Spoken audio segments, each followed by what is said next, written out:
At 4:12 in the morning, every radio in Bellwether Ridge said the same sentence.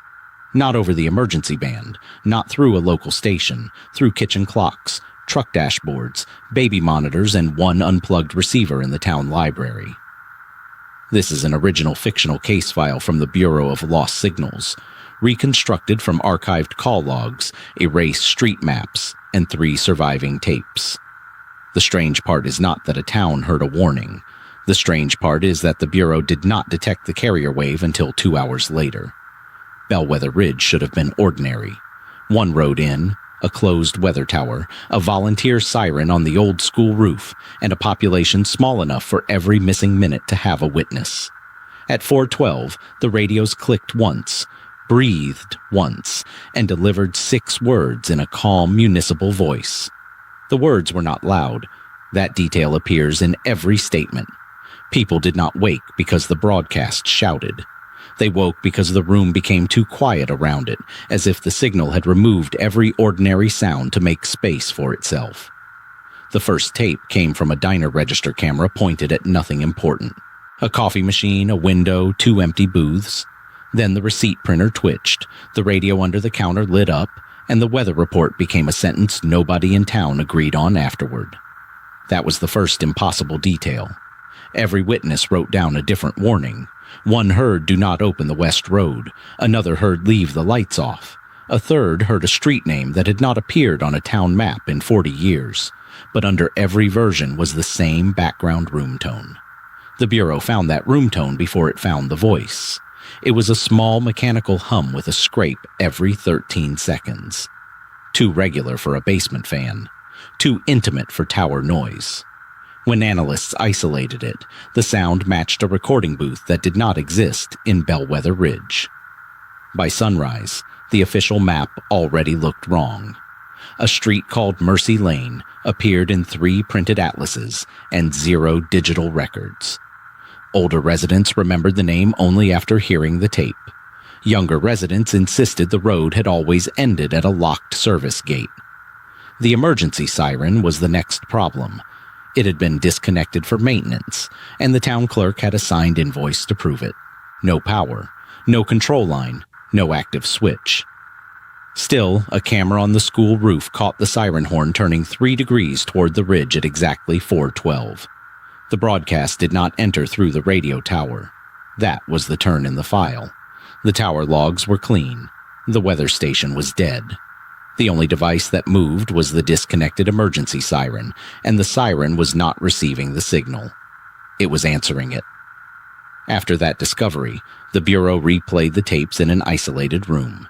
Each replay produced the same 6 seconds of audio, but the room tone moved. First behind the voice, then beneath it, then ahead of it, like the recording was slowly walking closer to the microphone. A patrol officer said the town felt staged after the broadcast. Porch lights flickered in the same order down 3 streets. Dogs stopped barking mid-sound. Every radio dial, even the ones with broken needles, settled on a frequency that did not belong to the local band plan. The map coordinate arrived from the library receiver. It was unplugged, wrapped in newspaper, and stored in a basement cabinet. At 4:12, it recorded a coordinate that did not point to the tower, the school, or the ridge. It pointed to the missing street. Mercy Lane did not exist when the Bureau arrived. The gate was there. The trees were there. The roadbed was not. But the town's oldest paper map showed a thin gray line passing beyond the gate toward 6 houses that no tax record admitted had ever been built. The final tape contained no scream, no confession, and no monster. Only a calm replay of the same municipal voice saying the name of the street, followed by a sound like a siren starting underwater. Then the tape ended with a timestamp from the next morning. That next morning, the Bureau closed the West Road for inspection. The closure log says nothing was found. The internal note says something else. Tire tracks appeared beyond the service gate, moving out of the trees toward town, though no vehicle had entered the ridge overnight. The more the Bureau documented Bellwether Ridge, the more the town behaved like it remembered being somewhere else. Mailboxes changed numbers. A church bulletin gained a funeral notice without a name. The diner register printed one receipt for coffee no one ordered, paid in cash at 4:12. One analyst noticed the 6 words were not warnings at all. They were directions, but each witness heard only the direction meant for their room. The broadcast had not spoken to the town as a crowd. It had addressed each building like it already knew who was inside.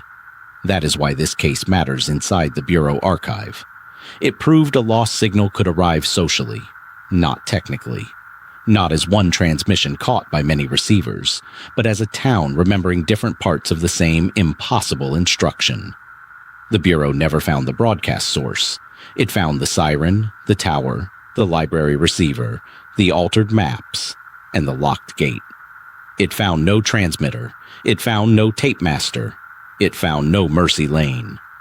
But every recording carried the same room tone, and every room tone ended at the same scrape.